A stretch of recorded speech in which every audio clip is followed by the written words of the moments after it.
Bismillahirrahmanirrahim. Assalamualaikum warahmatullahi wabarakatuh. Kami dari kelompok 4 akan mempresentasikan hasil diskusi kami, yaitu yang membahas tentang pembangkit listrik tenaga surya. Sebelum itu, saya akan memperkenalkan nama-nama kelompok dulu. Yang pertama, Andi Gusinandar, saya sendiri sebagai moderator, M. Akbar Alimuddin sebagai pemateri, Muhammad Fardi Satrio sebagai pemateri.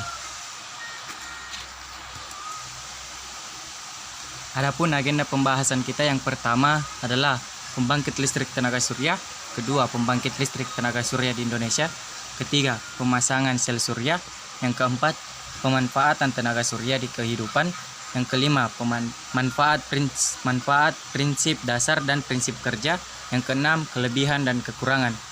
Untuk mempersingkat waktu, langsung saja saya berikan kepada Saudara M. Akbar Alimuddin untuk memaparkan materi selanjutnya.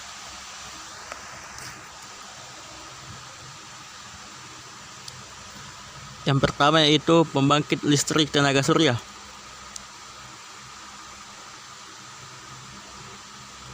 Pembangkit listrik tenaga surya adalah pembangkit listrik yang mengubah energi surya menjadi energi listrik. Pembangkit listrik bisa dilakukan dengan dua cara, yaitu cara langsung menggunakan fotovoltaik dan secara tidak langsung dengan pemusatan energi surya. Fotovoltaik mengubah secara langsung energi cahaya menjadi listrik menggunakan efek fotoelektrik. Pemutusan energi surya menggunakan sistem lensa atau cermin dikombinasikan dengan sistem pelacak untuk memfokuskan energi matahari ke suatu titik untuk menggerakkan mesin color. Energi surya atau matahari telah dimanfaatkan di banyak belahan dunia, dan jika dieksploitasi dengan tepat, energi ini berpotensi mampu menyediakan kebutuhan konsumsi energi dunia. Saat ini dalam waktu yang lebih lama, matahari dapat digunakan secara langsung untuk memproduksi listrik atau untuk memanaskan, bahkan untuk mendinginkan. Potensi massa dapat energi surya hanya dibatas oleh keinginan untuk menangkap kesempatan. Ada banyak cara untuk memanfaatkan energi dari matahari. Tumbuhan mengubah sinar matahari menjadi energi kimia dengan menggunakan fotosintesis. Memanfaatkan energi ini dengan memakan dan membakar kayu. Bagaimanapun, istilah tenaga surya mempunyai arti mengubah sinar matahari secara langsung menjadi panas atau energi listrik untuk kegunaan dua tipe dasar tenaga voltaik atau tegangan, yaitu dua tipe dasar tenaga matahari adalah sinar matahari dan fotovoltaik. Foto sama dengan cahaya dan voltaik sama dengan tegangan. Fotovoltaik tenaga matahari melibatkan pembangkit listrik dari cahaya.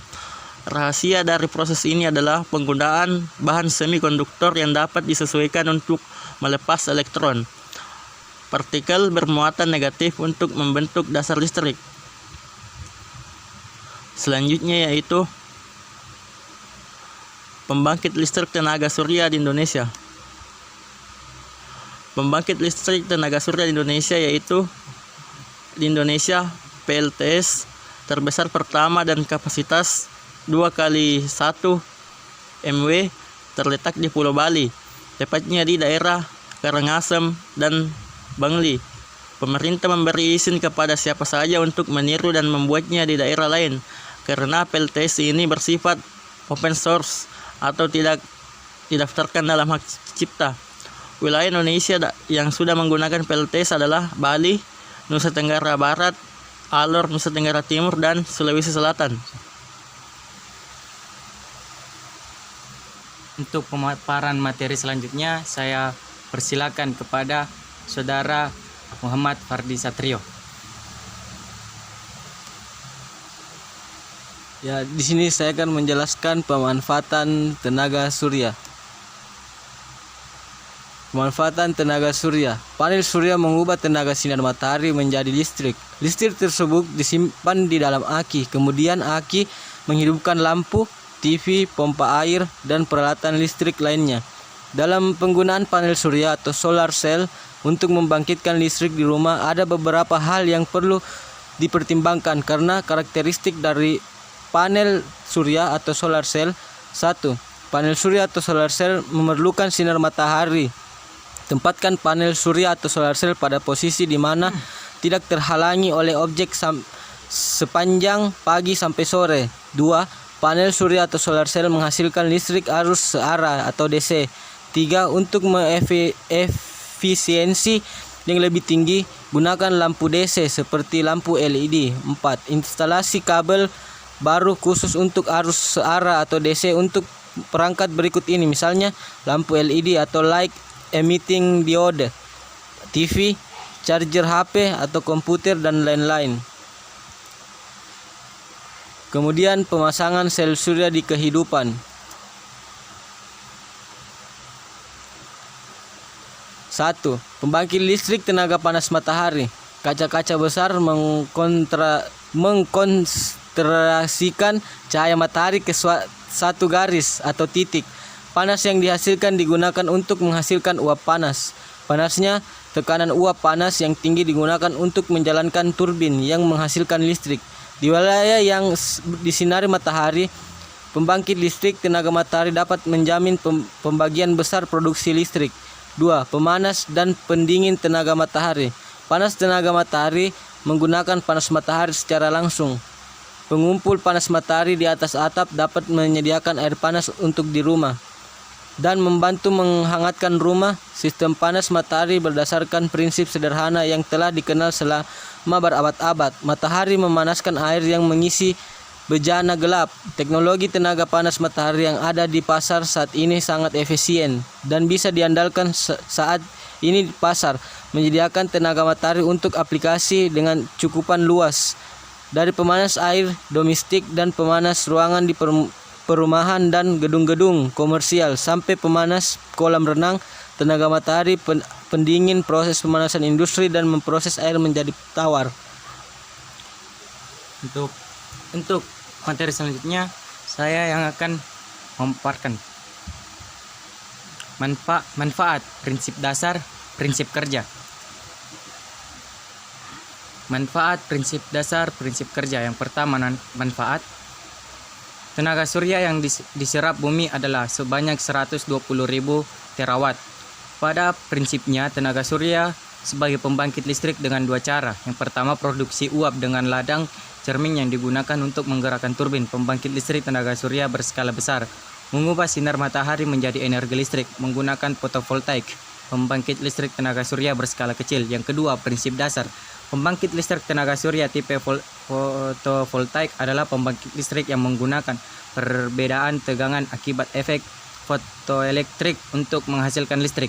Solar panel terdiri dari 3 lapisan.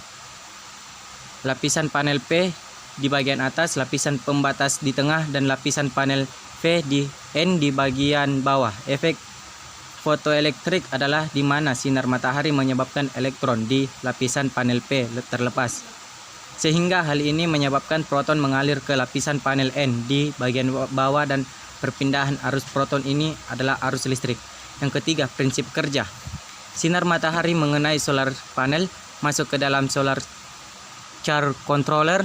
Arus di sini masih dalam keadaan DC, lalu dialirkan ke baterai. Di sini masuk ke dalam inverter untuk mengubah arus DC menjadi AC, lalu dapat dimanfaatkan untuk berbagai alat-alat elektronik. Selanjutnya, kelebihan dan kekurangan. Kelebihan dan kekurangan. Kelebihannya, yang pertama, panel surya ramah lingkungan dan tidak memberikan kontribusi terhadap perubahan iklim seperti pada kasus penggunaan bahan bakar fosil, karena panel surya tidak memancarkan gas rumah kaca yang berbahaya seperti karbon dioksida. Yang kedua, panel surya memanfaatkan energi matahari, dan matahari adalah bentuk energi paling berlimpah yang tersedia di planet. Panel surya mudah dipasang dan memiliki biaya pemeliharaan yang sangat rendah karena tidak ada bagian yang bergerak. Yang keempat, panel surya tidak memberikan kontribusi terhadap polusi suara dan bekerja dengan sangat diam.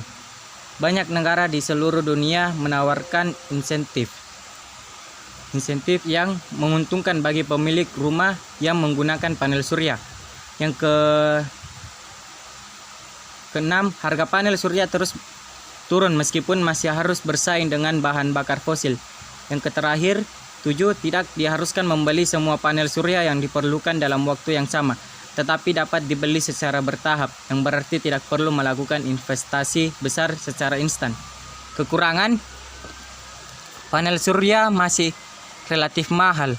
Bahkan meskipun setelah banyak mengalami penurunan harga panel rumah sedang saat ini share IDR 27.500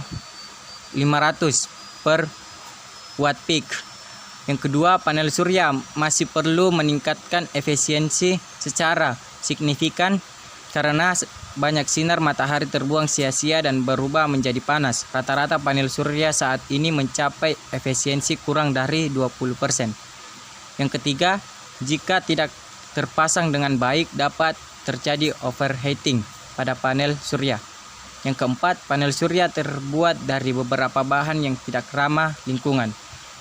Yang kelima, yang terakhir, daur ulang panel surya yang tak terpakai lagi dapat menyebabkan kerusakan lingkungan jika tidak dilakukan dengan hati-hati karena silikon, selenium, kadmium, dan sulfur heksafluorida merupakan gas rumah kaca. Kesemuanya dapat ditemukan di panel surya dan bisa menjadi sumber pencemaran selama proses daur ulang. Mungkin cukup sekian. Terima kasih. Kurang dan lebihnya mohon dimaafkan. Wassalamualaikum warahmatullahi wabarakatuh.